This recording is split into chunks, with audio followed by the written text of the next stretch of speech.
in a nutshell, why is financial wellness so important? What is it? And why are so many companies flocking to it? Well, think about this. When I have been at my job before, when I am taking on a big life event, like I've just bought a house or we're about to have a kid or I'm dealing with some financial issue, and I open up my browser and I'm thinking about it at work and I'm wasting time at work. That's killed productivity. When you think of, let's just use Google since they're kind of like a poster child for having great lunches and dry cleaning and education. How can you allow your employees to be more productive? Help them with the things that take up their brain space and prevent them, not just their brain space, but also their time, and prevent them from being productive workers.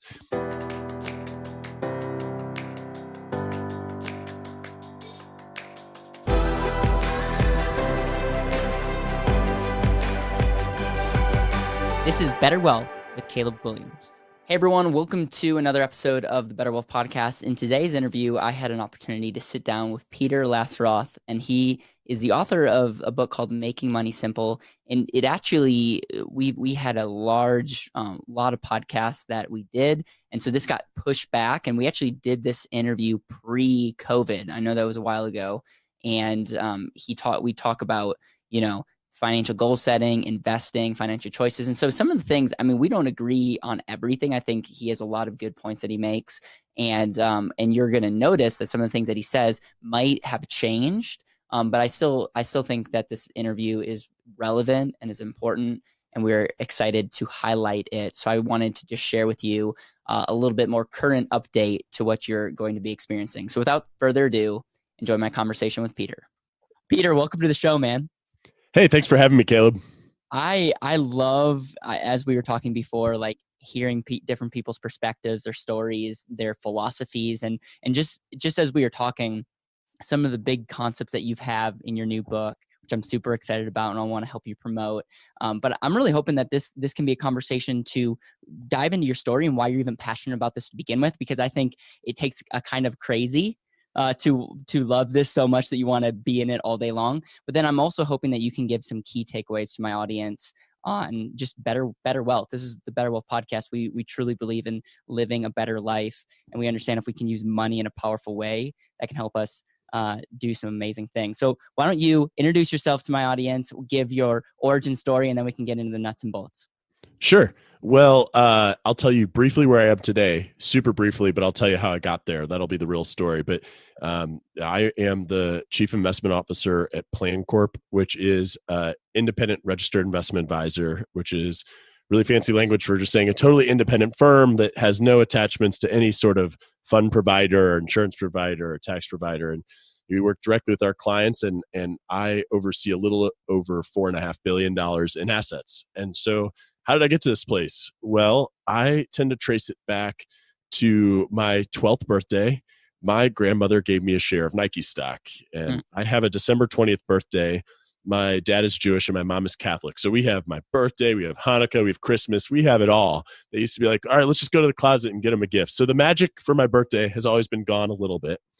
But my grandmother, for each birthday from ages 12 to 18, gave me a share of stock. And on that first birthday in which she did it, she gave me a share of Nike stock. And I remember thinking, oh, this is lame. Like, I got a piece of paper that says Nike on it, and I got all these other cool gifts. What the heck?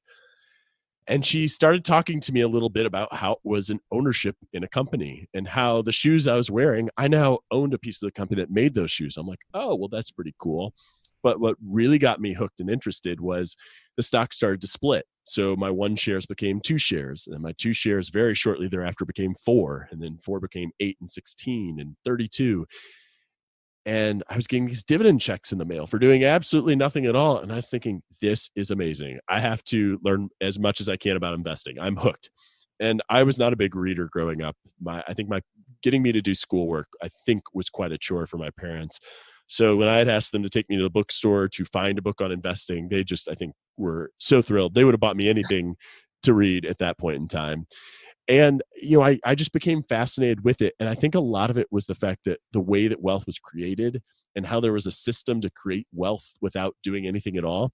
And so I became hooked on it. And ultimately, when I went to college, I was an economics major, but I knew in high school and I knew in college, I really wanted to do something with stocks. Now, that could mean all sorts of different stuff. And to me at that age, it did. However, I ultimately landed in an independent firm in St. Louis. I was a trader initially, an analyst, and I eventually ended up on our investment committee. And I was really, really fortunate that I shared a desk with that firm's chief investment officer. And anytime when I was done at the end of the day with whatever I was tasked with doing, I'd say, "Hey, is there anything else I can help with?" And he said, "Just go out there and learn something new. Like, you got to continually learn. That's how you're going to be better no matter what you're doing." I said, "Okay." And I would read all sorts of stuff on not just stocks, but personal finance and retirement and savings and bank accounts and the economy. And I would take notes because I'm the type of person where to learn, if I don't write it down, I have a hard time retaining that information. And so every day I'd have this list of notes on things I would write. And I remember being in a portfolio manager meeting, and they were talking about a program that the Fed had just come out with. And I said, "Well," everyone's like, "What is this?" I said, "Well, actually, I have some notes on it. I'm happy to send them your way." And this is to the president of the firm. He says, "Yeah, that'd be great." So I send him these bullet points, and he says, "Wow, this is great. Why did you do this?" And I said, "Well, I do it every day." And he goes, Mm. "Really? Will you send it to me every day?" And I said, "Sure." President of the firm. I'm 23 years old. Sure, I'll do whatever you want. So, so I, the next portfolio manager meeting we had, he said, "Well, Peter's daily notes had this, that, and the other on this topic." And people are like, "What are these notes?" And ultimately, what started there was an internal email of bullet points on timely things in the news and different strategies in different updates on different types of investments. And these bullet points eventually turned into sentences, and sentences began to turn into paragraphs. And around 2010, I ultimately was writing full articles and decided to start emailing them out to people. And that led to different opportunities over time. I now write for the Wall Street Journal. I write for Forbes. As you mentioned, I had a new book come out called Making Money Simple. And when I wrote Making Money Simple, my goal was quite simple. I wanted to lay out the blueprint that I'd used for myself and my family, for my friends, for my clients. And I hoped that I could create a resource that was, comprehensive enough that if you read it, you could take care of your finances. You could get a system in place to achieve financial success. You could turn career success into that financial success that so many of us want, but don't always know how to achieve. But I also didn't want to be so comprehensive that people wouldn't finish it. So I tried to make it, Yeah. not cover every single detail, but just focus on the most important issues. And so, I wanted to write this book for a long time. I came to Plan Corp 5 years ago, almost to the day, and there was a clear path to me becoming our chief investment officer and overseeing those assets. A side part of the story is that I helped design and launch a separate company called BrightPlan. Okay. BrightPlan's a digital advisor. It focuses on corporate financial wellness, but certainly for any of the listeners who want a sneak peek at it, even though it's designed for corporate employees, you can go to brightplan.com/Peter and get a free month trial and check it out and get a benefit that, publicly traded companies are giving to their employees and spending on just to help them make better decisions. So that's sort of the long story of how the interest was sparked, how I got here, and some of the things I'm working on. That's amazing, man. One thing that I pulled from your story is the importance of being proactive. And what do you think from starting when you were 12 years old, you getting this fascination with getting dividends from Nike stock and how that grew? What is like one characteristic that you can look back on and say, I am where I am today because of this characteristic? Is it your proactiveness, or is it the way that you research, or is it your ability to ask questions, or what do you think that is?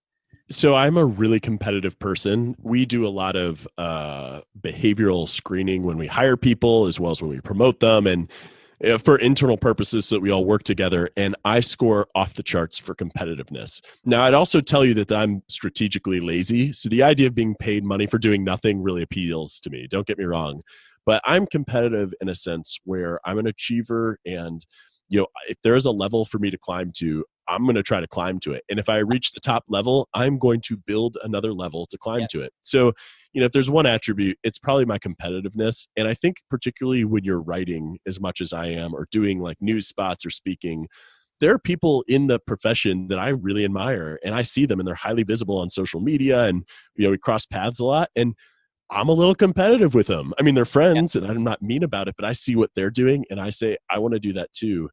And I remember, actually, it's really interesting. So I mentioned this chief investment officer at my prior firm, telling me to learn as much as I can. I remember telling him at one point, I want everybody in the world to know what it is that I do. And he goes, really? I wouldn't want that. And I'm like, yeah, I really want that. And so, did I know it was going to be because I was writing for big publications or going on CNBC or writing a book? No, I didn't know what it meant, but I was passionate about getting a message out because I think that making good money decisions really is not rocket science. A lot of people are like, well, you wouldn't perform brain surgery on yourself. Well, that is true and a really good argument for having an advisor. However, making good money decisions is not brain surgery. It is not rocket science. It's honestly very behavioral and very systems oriented. And I feel like a lot of people just historically have not had access to good information. And so I wanted to be a loud voice, putting out good information that could help people. I love that, man. Just real quick, do you play ping pong at all? I do. I'm awesome at ping pong. Okay. But my dad is really good too. So we have epic battles. Okay, sometime I'll host you and we can play because I also love the game of ping pong, and I'll just say I'm undefeated with the guest on the show. So you can boy. Yeah, we'll have to do a video for all the listeners. And I have a lot of family in the Denver area, and so I'm out there and we'll come out skiing soon enough. So yeah, we'll have to make that happen. That'll be awesome. I would absolutely love that. It's funny because I am very competitive as well. And there's a lot in both of our stories. I started young and became fascinated and did a lot of research. I'm not a great writer, but I did something similar where I read and take notes. And so that's amazing. So I am also really fascinated with this idea that America's messed up financially, like big time. Yeah. It's embarrassing. What's the problem? Like if you were to spend 2 minutes on the news diagnosing the problem, why are we so broke? Well, and America is a big place with a lot of circumstances, and there are really underbanked communities, and there are communities who don't trust financial institutions. And how do you educate people? I'm not sure. In my book, I make a little bit of a quip at we don't even teach this stuff to high school graduates or college graduates. However, since I have published this book, I have now seen definitive research showing that does not help. Which is really interesting. It actually makes people overconfident in things that they learned a decade ago or 2 decades ago or 5 years ago. And I don't know what the answer is. I do think having basic math skills would be a big part of it. I also think that the government encouraging more use of technology. So I'm going to make this as little of a political statement as possible because I'm not super into politics and I don't want to come off that way. But, there's something like a 401k. That's a great government program. There should be, even if you don't have an employer, it'd be great if there was a way to enroll in some sort of emergency fund type savings. It's in treasuries, it's safe, but most people can't meet a $500 unexpected expense. And so, us as a country, I have no idea how to fix that. I think you could create social programs, not to give away money, but to make it easier for people to do it. I don't have the answer. For people who are earning good incomes, however, now here's the thing. People who are earning good incomes and have the capacity to save that don't save, that's where the employer can step in, try to provide more financial wellness as a benefit. Yep. I think financial wellness is a really big hot space. You see all the tech companies kind of gravitating towards it. And so I think then the rest of corporate America will. But boy, the other piece, you and I are obviously younger, but there's a real retirement crisis on our hands as a country. People are not going to be able to replace their incomes. And I don't know what that means. I think, again, you have a social safety net of some sort. And how does that impact the broader good? Mm-hmm. It's really complicated. And I think it's such a big, multifaceted issue that anyone who has an answer, you think would have already provided it. And that's probably why we are where we are. But behaviorally, we as humans are not hardwired to make good money decisions. So that's probably why we really are where we are. We have all the wrong instincts with money, and a lot of them, if this is because from an evolutionary standpoint, we're working with the same hardwiring as our ancestors who, have not been, the scientific revolution was less than 500 years ago. So if you think of our species as being hundreds of thousands of years old, actually the cognitive revolution was only a couple 100,000 years ago, but only 500 years since we've had science as part of the way that we think, we're just not equipped to make these decisions. And so, we're going to make a lot of mistakes. And even though I manage a bunch of money for a lot of people, I make a lot of mistakes. So I have to build things into my own personal system to make sure that, the human in me doesn't get the best of my bank account. Totally. Totally. Financial wellness. What is that? How do you define that? Because to be totally frank, I'm with you, and it's so hard to be like, how do you save America? You really can't. Like some people, you help them. Like it's Yeah. sad to say, but you can't. So the people that are listening to podcasts, though, people that are reading books, are the ones that want a better way. There's a reason my company is called BetterWealth, because I truly believe a better life starts with having the BetterWealth mindset. And so with those kind of people, let's touch on financial wellness, and then let's dive into your book, because I know that the premise of your book is career success to financial success, which I'm really fascinated about. But in a nutshell, why is financial wellness so important? What is it? And why are so many companies flocking to it? Well, think about this. When I have been at my job before, when I am taking on a big life event, like I've just bought a house or we're about to have a kid, or I'm dealing with some financial issue, and I open up my browser and I'm thinking about it at work, and I'm wasting time at work. That's killed productivity. When you think of, let's just use Google, since they're kind of like a poster child for having great lunches and dry cleaning and education. How can you allow your employees to be more productive? Help them with the things that take up their brain space and prevent them, not just their brain space, but also their time, and prevent them from being productive workers. And there are more and more studies. I know PwC has a really big one that came out recently showing the hit to company profitability due to financial stress. And I kind of earlier said that a lot of this stuff isn't rocket science, but there are so many options and so many different places to choose to focus on. We can kind of be crippled by the complexity of choice. And even if we decide what area to focus on, there are so many options within each of those areas. And so how do you narrow that piece of it? One thing that I've done, I created something called smartmoneyquiz.com. It's just 9 questions. It allows you to sort out where you are today, and then I give you some resources that are tailored to your situation so that you can make incremental improvements right now. So Smart Money Quiz is one answer to that. But financial wellness, I think, at a individual level, so that I've kind of talked about it at a corporate level. The Smart Money Quiz is more the individual level. And I think at individual level, it's just feeling confident about where you are today as well as where you're going in the future.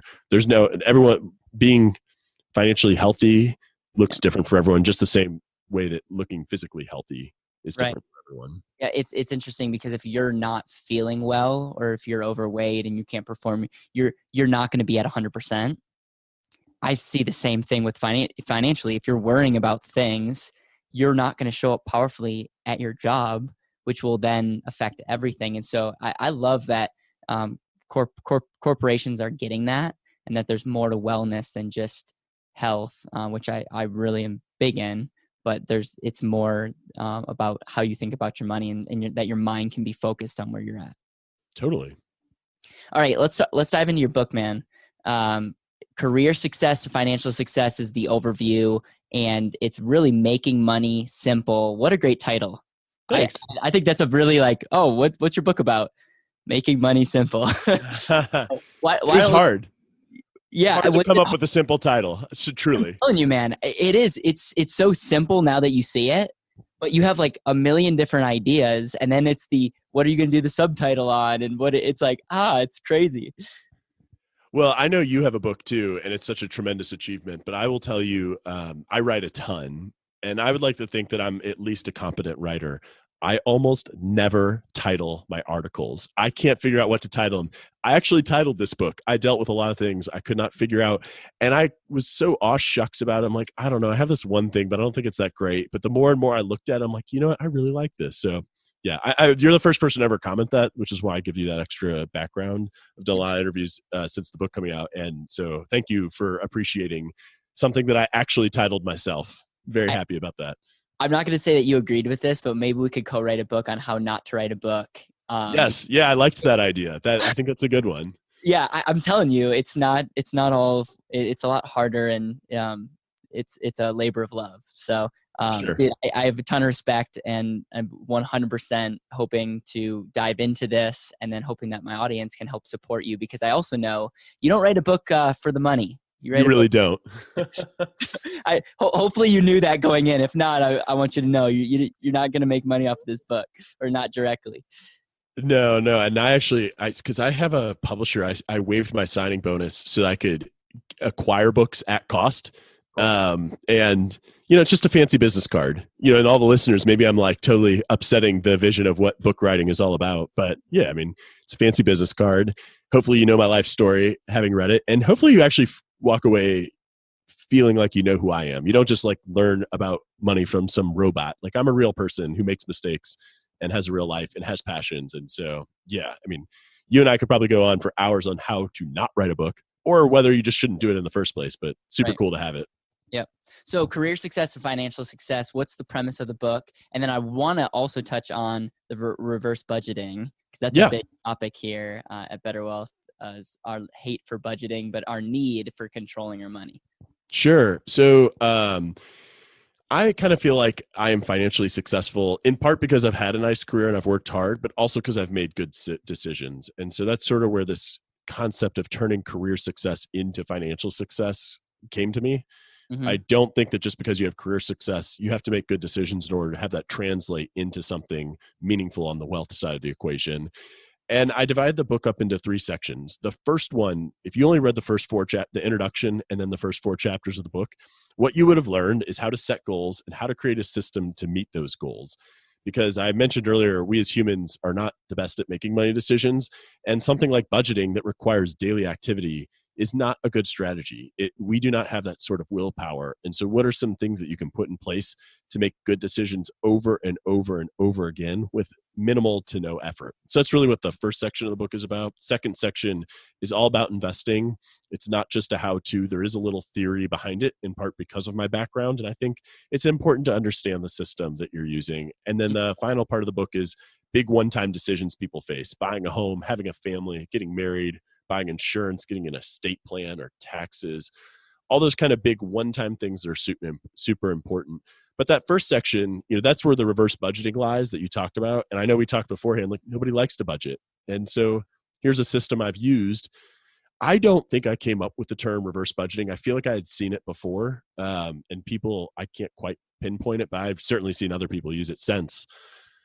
And here's the thing. It's a great example of, if you have to budget, that means you have to do something every day. But what if you get busy, or what if you just don't feel like it? Or what if you don't like what the numbers are telling you, and so you intentionally ignore it? The other thing is, what if you say you have $500 expensed and bucketed out towards food, broadly speaking, and your best friend calls you up and they're going out for their birthday, but you've already spent all your money on food in your budget? Well, you're still going to go out for their birthday. So it's just too rigid. There's too much upkeep. Reverse budgeting is all about focusing on what you save instead of what you spend. So instead of budgeting out how much is left over to save at the end, you say, I'm going to save X amount because this is how much I need to reach my goals. And so by doing that, you pay yourself first in many ways, and then you just spend it as you see fit. Now, the system wouldn't work for you if you often find yourself in credit card debt, for example. This is not a system for you. You do need to perhaps track expenses to some extent. The other piece is that there's so much technology available where you just put in your credit card information and they track the expenses for you. So you don't really have to do it. But for over a decade, I've been using this reverse budgeting strategy. And last year is the first year I tracked expenses because my wife and I got a bigger home. And I knew that we could afford it because the reverse budget said so, but I had no idea where my expenses were going. So I tracked expenses all of last year. It was awful. And what I learned is, hey, the reverse budget worked. I'm spending as much as I thought I did. I'm saving as much as I thought I did. Now I just know where I'm spending. And if you had to cut expenses, that is important. But if you're saving, you're putting yourself first, you should be both putting your future in a prime position, but also by saving more, you are spending less. So trying to, again, not take the human nature out of humans, but just work around it with systems like that can be really effective. I had someone on this show who's a good friend of mine who pretty much says that there's two ways that your money goes: consumption or savings. Because everything else, like your taxes and all these other things, will get consumed. Or if you save for something, it will eventually get consumed. And so it was very, very interesting. And The Richest Man in Babylon was the big aha for me when It's a great book. One of my first books I ever read, right? And I was 14, 15 years old. And the idea of paying yourself first, a tenth of everything that you make is yours to keep, and doing that before you pay other people, like that is such a great mindset. And if you're listening to this and hate the idea of of like tracking every single dollar, make sure that you pay yourself first. Now, next question, the $1 million question. How much do people say? Like, how much do people save? Does it depend? What do you usually try to recommend? That's really the question, because what is the savings? Do you have like a statistic on the average savings rate? I don't. I mean, I do for certain segments of the population, although not right in front of me. But what I'll tell you is the answer varies depending on when you are starting. So if you're right out of college, I'd say target 30%. That is way higher than anyone is ever going to tell you. And let me tell you why I'd say you save 30%. So as your income grows, your lifestyle will start to expand. But if you, Yep. yeah, little lifestyle creep, you got to try to put some of that money aside. And if you have a 30% savings rate and you have kids someday, you're like, how do I afford kids? Your high savings rate. So instead of you have 30% savings rate, well, maybe you go down to 15, but you got the benefit of the compound interest from those early years. And I feel like a lot of the way I afforded my children, afforded a different house, afforded things, a little lifestyle expansion that is not, oh, I'm buying more clothes and traveling and spending money at, at restaurants. I mean, people all the time ask, how do you save for kids? Because you don't really, you just have a good savings rate. And the other thing is a good savings rate covers up a lot of mistakes. You can do a lot of really, really not smart things, but a good savings rate can help you recover. So if you're just coming out of college, I think 30% is the number you target. If you are starting at 10% today and you're in your mid 30s and you're making six figures, I think 10% is too low, but you also can't just go from 10 to 20. And so maybe the better question to ask is, how should I increase my savings rate? Because we all can. And so increasing your savings rate 0.5% per year is probably not that noticeable. And there's really two ways people set goals. Sometimes people set these goals that are super large and outlandish because it gets them really motivated and people try really hard to reach them. I actually think more people do set that goals than this alternative way that I'm going to suggest. But I personally like the alternative is set reasonable, obtainable goals. And you don't make them so easy that you can't put forth any effort. You have to put forth some effort, but make an achievable goal that you won't notice that much to make it easier to achieve and give you success, and make it easier to make the next incremental step, because these little changes seem small in the moment, but when compounded over multiple decades, turn into incredibly large numbers. And so the small improvements you make a big difference. It's that's where we're super aligned on this. I tell people to align, like get a volume, focus on the volume of savings. And you said something that I'm going to actually start using. It's what did you say? Like when you save a lot of money, that can cover up a lot of mistakes on the back end. Like if you could create a system to save more money, that is incredible. Any other piece in that section that you want to share? Because how do you pick goals, number one? And is there any other big takeaways? Because number one, thank you for sharing that. And I think that's super, super important to make sure that you know where you want to go, and then you create a system for financial success. Sure. Well, I'll mention again, Smart Money Quiz will ultimately net you some of the resources that are in the book, but for free. And as you set goals, I think it'd take too long for me to walk through all of it, but I'll mention, I think the URL in the book is smartmoneyworksheets.com. Holy cow, do I have a lot of URLs. But I think Smart Money Quiz is easy enough, and it will point you to the right worksheets. And the idea is to help you out and give it up. But the goal prioritization, I both take a mathematical approach to it, like what is mathematically optimal of saving for certain goals versus paying down certain debts versus paying for certain consumption items. And so, there's a lot of research on the science of money and what type of spending makes you happier. And so I have incorporated some of that research into the prioritization of the goals of what I call order of operations. So it's probably been a long time since all of us have been in high school where there's an order of operations in algebra, but kind of thinking like what goes first. And there is a math answer a lot, but there's so much science now behind what actually makes us happy that if you have to prioritize a vacation over a car, there is a scientific answer that would say the vacation is going to make you way happier. Or when you're picking your home, there are certain things that you can incorporate that are scientifically shown to make you happier for a longer period of time. So I try to, this is, a abbreviated version of what's a very long version that's covered in the book, and through some of the outputs of smartmoneyquiz.com. But the thing is to really try to have a plan, if you know where the end destination is, then it makes it much easier to plan for it. That's amazing, man. Yeah, that's awesome. Make sure to go check out smartmoneyquiz.com, and I'm definitely excited to dive into that as well. All right, let's move on to the basics of investing.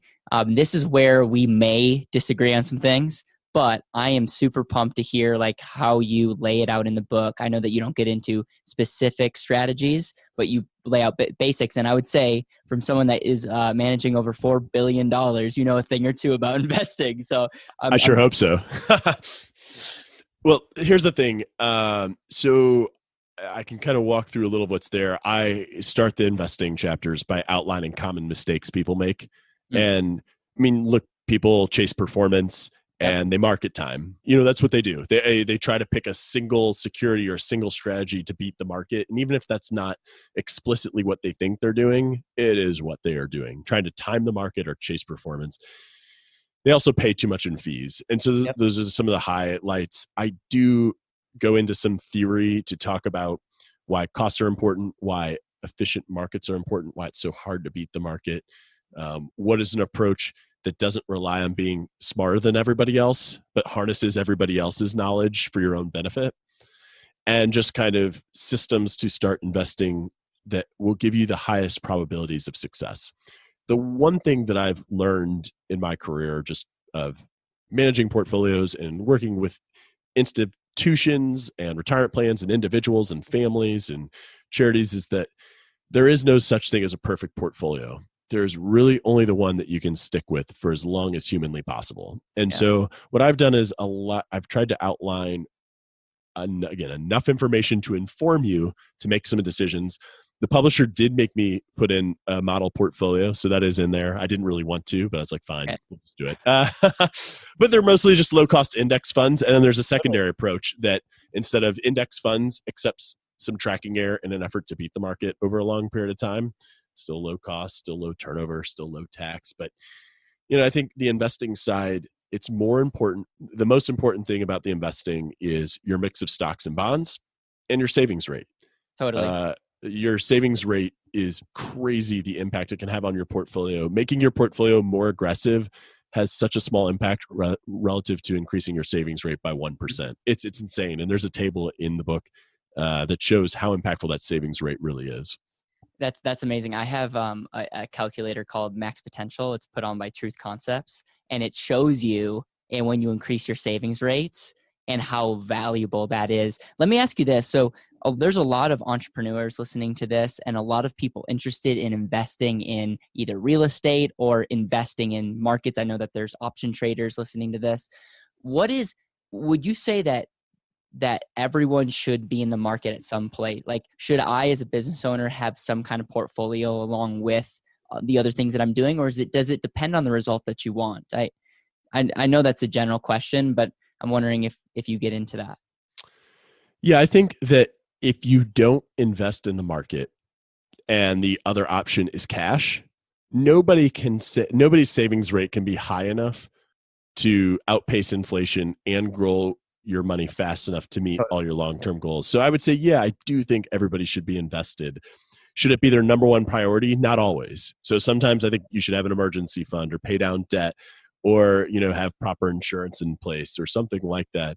But I would say that, the primary goal of investing is to grow your money faster than inflation while taking undue risks, without taking, without taking risks that you don't need to be taking.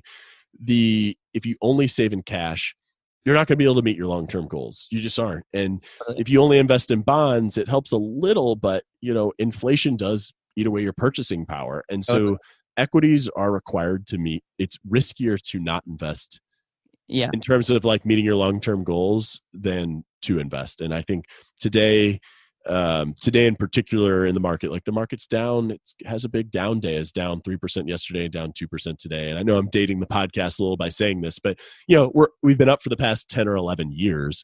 Yeah. I think that it makes it harder for people to say like, gosh, I'm putting my money in at the market top.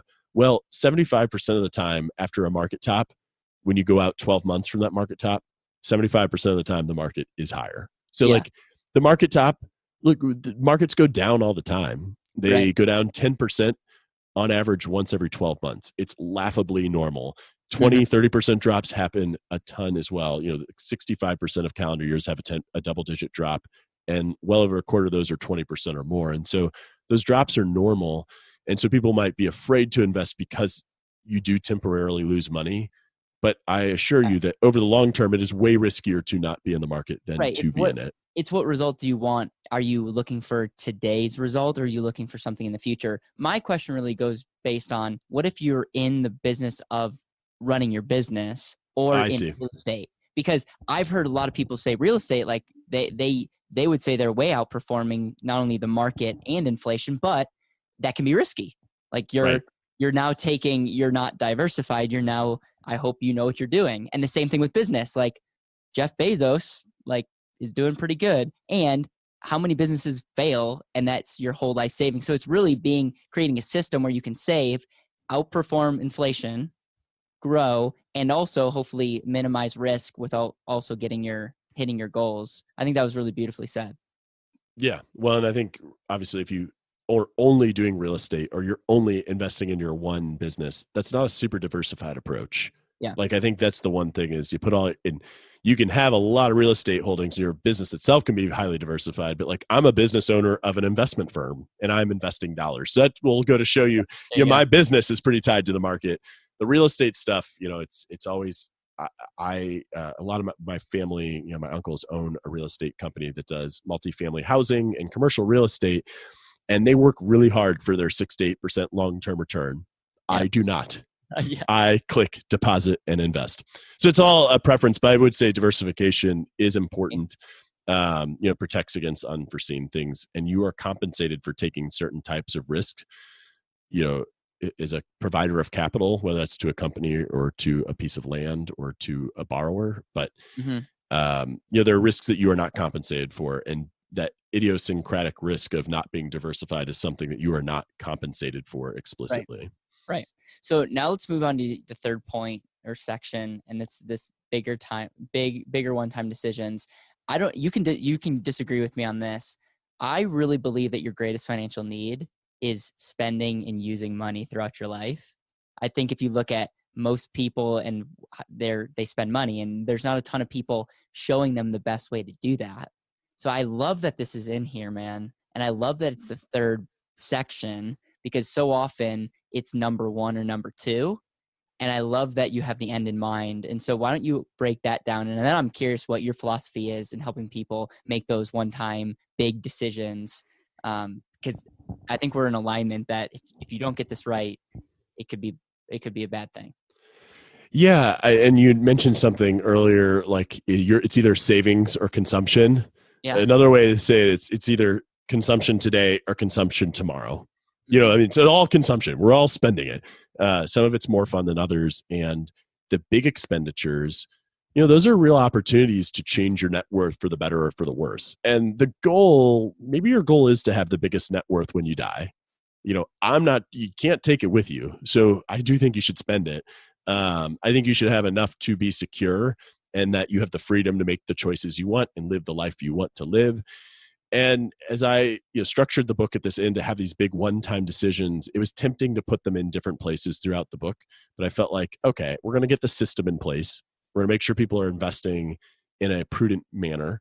Now let's tackle those things that you only get one or two opportunities to do. So like I hope I don't have to buy another house. I'm in my second home. My first one I was in for 8 years. I'm going to be in this home that I'm in now until I can't walk up the stairs to get to my master bed. So like, that means if I made a mistake on home purchase number 1 or 2, maybe I'll get a third chance to do it right. But you only get, and I got married once. I hope this is the only time I got married and merged finances with my spouse and had children. You don't get multiple times to do that. I mean, some people do, but I don't, these are things that if you don't do it right the first time, you missed your opportunity. That comes true with taxes and insurance and estate planning. And I kind of, get after people a little bit who don't have disability insurance, for example, or don't have a good estate plan in place. Or what are some of the mistakes that you can make in a home purchase? Or, what are some things you should consider when you are buying life insurance? These are all, or what if you hire an advisor? The last chapter is how to hire an advisor. Do you need to hire an advisor? If so, Here are some ways to go about that, because that's a huge investment. That is consumption. Hiring an advisor and paying them a fee is consumption. It's a huge expense. I would argue it's an investment in yourself, and it's a Mhm. really important one. Obviously, I'm biased, but help people You make a good keep up, decision bro. there. Yeah. A good advisor can change your life. A Yeah. bad advisor can change your life. Yeah. Try to avoid that bad advisor that changes your life. And so I try to give you that sort of information, um, so that you don't end up with the bad advisor who changes your life for the worse, but gives you a better chance of ending up with that advisor who can change your life for the better. What is the premise of, like, if you're gonna get married? I'm not married yet. If you're gonna buy a house, I haven't made a major house decision yet.